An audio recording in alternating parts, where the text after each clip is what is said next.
Ryan, this is a family table. You can sit near the bathrooms. My sister-in-law laughed as guests smirked. The waiter handed me a $22,000 bill. I took a sip of my bourbon and smiled. None of them knew who would be paying tonight. Hey everyone, before we dive in, I have a quick favor to ask. If you enjoy content like this, please hit the subscribe button. It's free, supports the channel, and ensures you never miss out on amazing videos. Alright, let's get started. My name is Ryan King, and tonight I was paying for a party where one person desperately wanted me to know I didn't belong. Melissa. She never liked me. Not from day one. I don't even think she liked Jenna, her own sister. But that never stopped her from acting like she was the queen of the family. She talked over people, made decisions nobody asked her to make, and somehow convinced herself she was the main character in every situation. Maybe that's why she hated me so much. Because Eleanor actually liked me. Eleanor, my mother-in-law, was one of the only people in Jenna's family who had ever made me feel welcome. From the moment Jenna introduced me, Eleanor treated me like I was one of her own. She never cared that I wasn't born into this family. I was her daughter's husband, and to her, that meant I mattered. And Melissa hated that. Because Melissa had a problem with men. Not in the I don't need a man way. No, that would have been fine. But she was bitter, angry. The kind of person who thought every guy was trash because her own marriage had crashed and burned. Her husband left her 3 years ago, and ever since then, she had been on some kind of personal mission to make sure no man ever felt comfortable around her again. Especially me. So when I saw her sashaying toward me in her designer dress, smirk locked and loaded, I already knew this wasn't going to be good. Ryan, we need to talk. I exhaled through my nose, swirling the bourbon in my glass. Melissa, I don't think we do. Oh, but we do. She placed a perfectly manicured hand on my arm like she was about to tell me something deeply personal. It's about the seating arrangements. Tiny change. I looked at her. What change? She gave me that fake sympathetic pout. You'll be at table 14 instead of the main table. It just makes more sense. I blinked. Table 14? You mean the one in the back by the bathrooms? She let out a little laugh. Oh, don't make it sound so bad. It's still a great seat. Melissa. I set my drink down. I organized this party. I paid for this party. And you're telling me I don't get to sit at the table with my own wife? She tilted her head, looking so pleased with herself. Ryan, it's just, well, it's a family table. I let out a slow, humorless laugh. I'm literally married to Jenna. Exactly, she said as if that proved her point. Jenna is family. She waved a hand in the air. Here, of course. I stared at her. Did Eleanor approve this? That made her hesitate, just for a second. Eleanor is too busy enjoying her night to worry about seating charts, she said smoothly. So I took care of it. You understand. Oh, I understood. I understood perfectly. Before I could say anything else, a waiter hesitated beside me. Mr. King, just confirming the additional orders. Truffle risotto, caviar tasting, the vintage de Paragon. Mrs. Melissa said you approved them? I turned my head so slowly, I swear I could hear my own neck crack. I did what? Melissa took a sip of her champagne, completely unbothered. Oh, relax, Ryan. It's a party. You wouldn't want Eleanor to feel restricted, would you? I stared at her. This wasn't about the food or the seating or even the party. This was about control. About reminding me that in her version of this family, I was just a guest. I took out my phone, scrolling through my banking app and tapped the restaurant tab, leaving it completely open. No limits, no restrictions. You know what? I said, looking her dead in the eyes. You're right. Her smirk widened. Finally, you're seeing reason.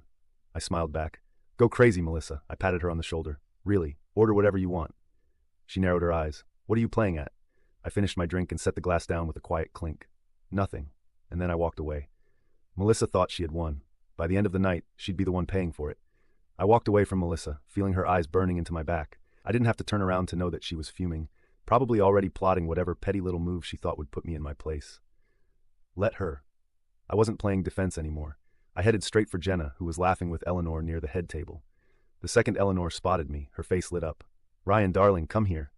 She reached for my hand, squeezing it warmly. I was just telling Jenna how perfect everything is tonight. You really outdid yourself. I smiled, the tightness in my chest just loosening. Just a bit. Anything for you, Eleanor. Jenna turned toward me, her brows knitting together. Hey, where have you been? You look... She paused, searching for the right word. Like he's been dealing with Melissa? Eleanor finished, rolling her eyes. Jenna groaned. What did she do this time? I forced a smile. Nothing I can't handle. Eleanor sighed, rubbing her temples. I swear, that girl thrives on making everyone miserable. You know, she actually tried to tell me I should sit at the second table because, and I quote, the young generation should take the spotlight. Jenna's jaw dropped. She what? I let out a low chuckle. Yeah, well, apparently I'm sitting at table 14, near the bathrooms.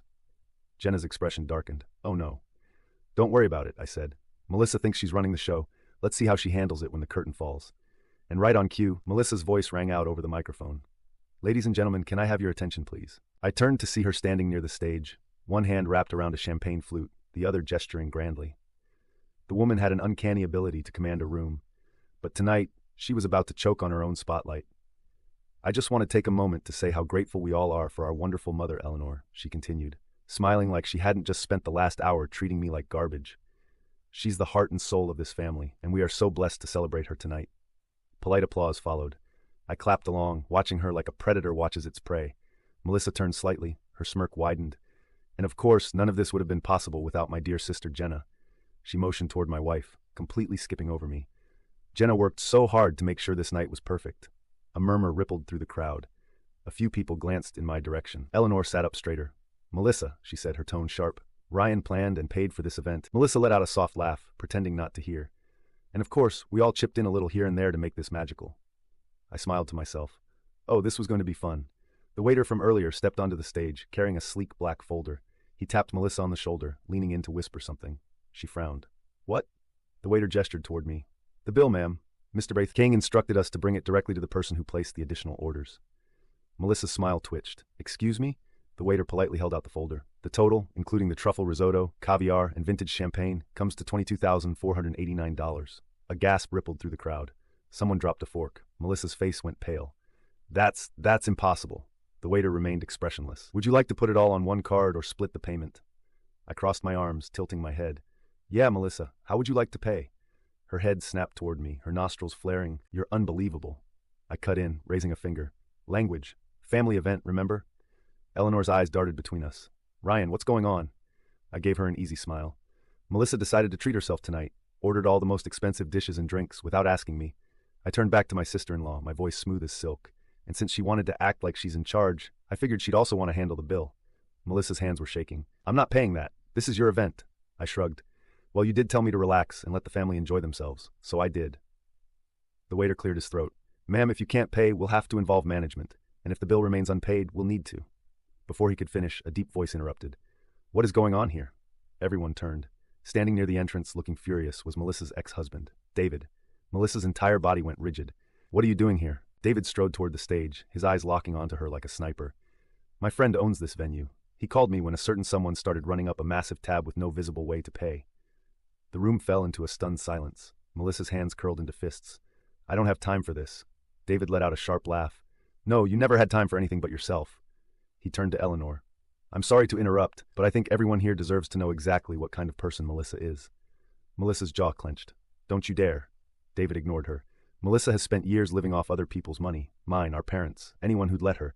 She doesn't contribute, she takes. And the second someone stops letting her leech off them, she turns nasty." The guests started murmuring. A few exchanged awkward glances. Melissa's voice wavered. "David, stop." He didn't. "She spent our entire marriage acting like she was above me, above everyone, and now she's sitting here, trying to humiliate Ryan while making him pay for everything." He scoffed. "Sounds about right." Melissa looked murderous. "You don't know what you're talking about." David smirked. "Don't I?" And then security walked in. "Excuse me, ma'am," one of the guards said. "We've been informed there's an issue with the bill." Melissa let out a strangled noise. "This is a mistake." The guards didn't care. "Would you like to handle this discreetly, or should we call the authorities?" Silence. Cold, perfect, humiliating silence. Melissa looked around, desperate for someone to step in. But no one did. Not even Eleanor. Not even Jenna. And especially not me. I just stood there watching as the self-proclaimed queen of the family finally fell from her throne. Melissa was cornered. The security guards stood firm, their expressions neutral but unwavering. The waiter still held the bill. $22,489, staring her dead in the face. The entire room was silent, the weight of the moment pressing down like a crushing wave, and for the first time in her miserable, self-absorbed life, Melissa had no way to talk her way out of it. Her fingers trembled around the stem of her champagne flute. "This is a mistake." The lead guard, a no-nonsense-looking guy with arms like tree trunks, raised an eyebrow. "Are you saying you didn't place these orders, ma'am?" Melissa's eyes darted around, searching desperately for backup. Her gaze landed on Jenna, then Eleanor, then her ex-husband David, but no one moved. "Well," the guard pressed. Melissa let out a forced laugh, too high-pitched, too fake. "Of course I ordered them. It was a celebration. I just assumed Ryan, being the host, would." I cut her off. "Would what? Pay for your entitled behavior while you pretended I didn't exist?" A ripple of whispers swept through the crowd. Melissa's face twisted in rage. "Don't act like a victim, Ryan." "Oh, I'm not." I leaned in slightly, my voice dropping just for her. "But you are. And it's about to get a whole lot worse." That's when the front doors of the banquet hall burst open. 2 uniformed police officers walked in, scanning the room. The murmur of voices grew louder, guests shifted uncomfortably, some already pulling out their phones. This wasn't just some family squabble anymore. This was about to go viral. "Who's in charge here?" one of the officers asked. The manager of the venue, a sharply dressed woman with a clipboard, stepped forward. "That would be Mr. Kyng," she gestured toward me. The officer nodded and turned to me. "Sir, we received a report about an unpaid balance. Normally, we wouldn't step in so quickly, but given the amount," he gave Melissa a long, assessing look, "and the nature of the situation, the establishment requested immediate action." Melissa's breath hitched.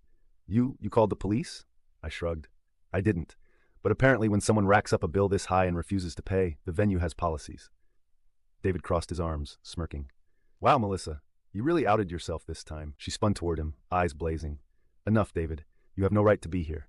He laughed, shaking his head. "Oh, I have every right to be here. I've waited years to see you finally get what you deserve." "Ma'am," the officer interrupted, "either you settle this bill now, or we'll have to bring you in for fraud." The room collectively gasped. Melissa staggered back a step. "Fraud? It's a dinner bill, not a crime."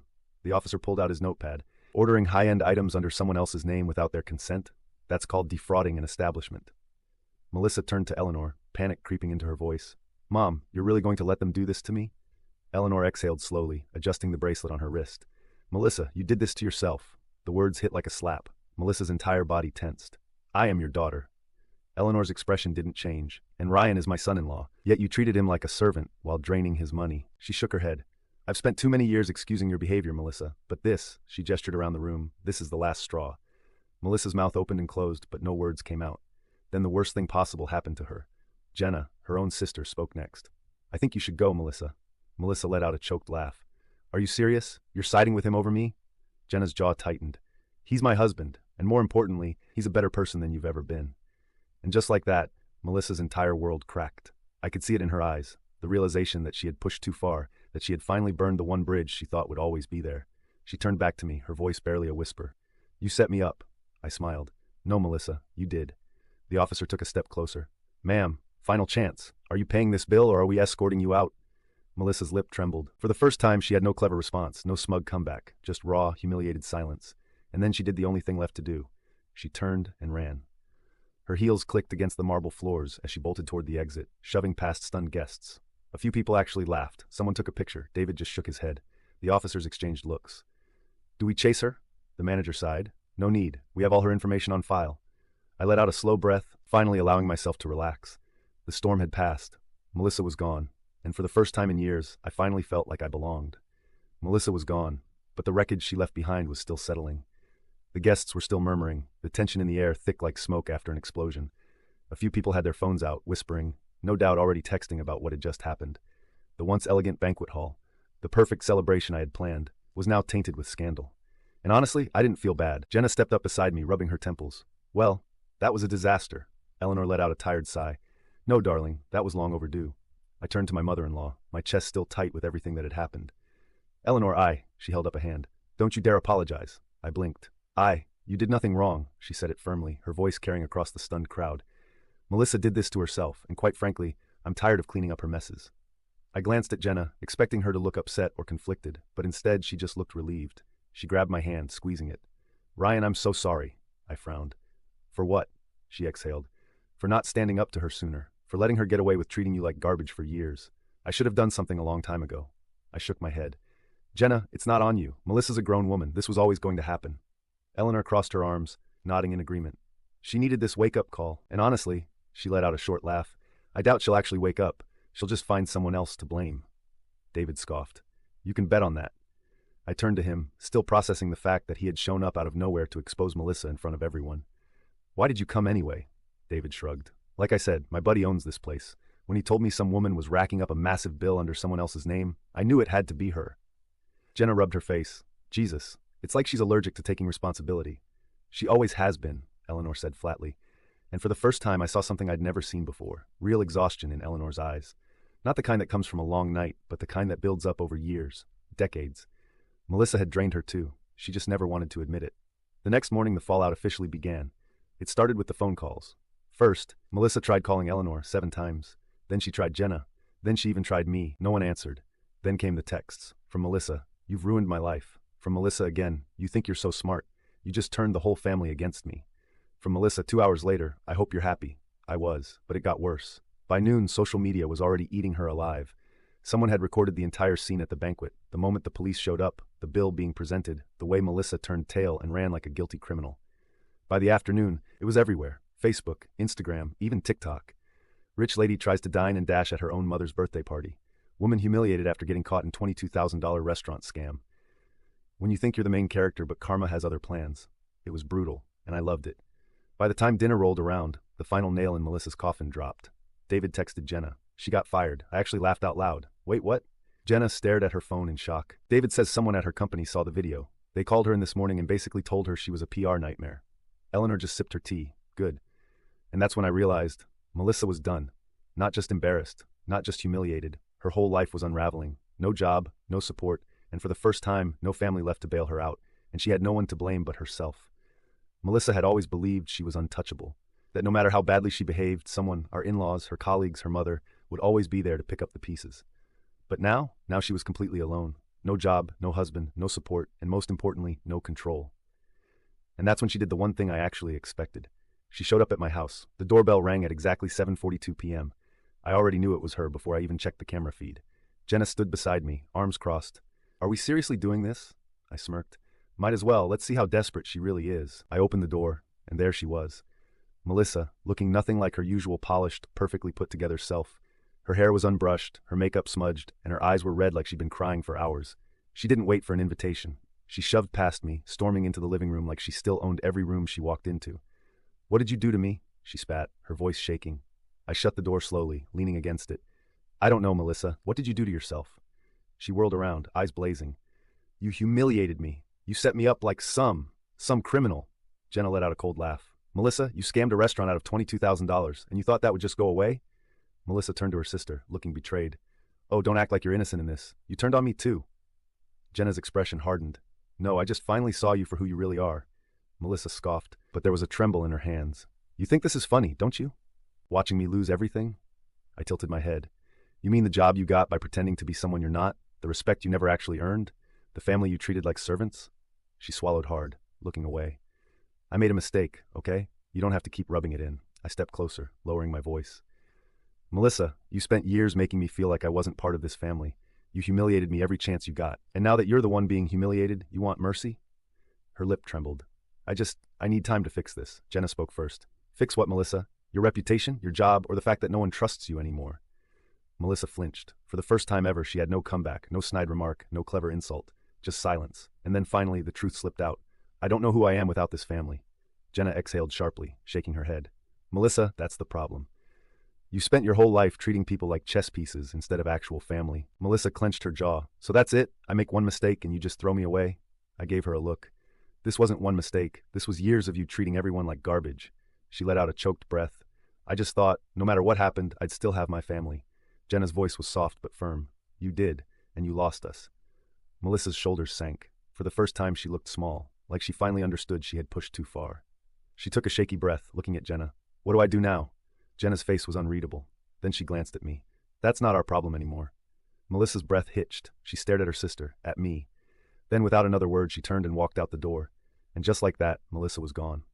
1 year later, a lot changed after that night. Jenna and I grew closer. Without Melissa constantly stirring the pot, it felt like we could breathe again. Eleanor stopped making excuses for her daughter. She still loved Melissa, of course she did, but she no longer bent over backwards to fix her messes.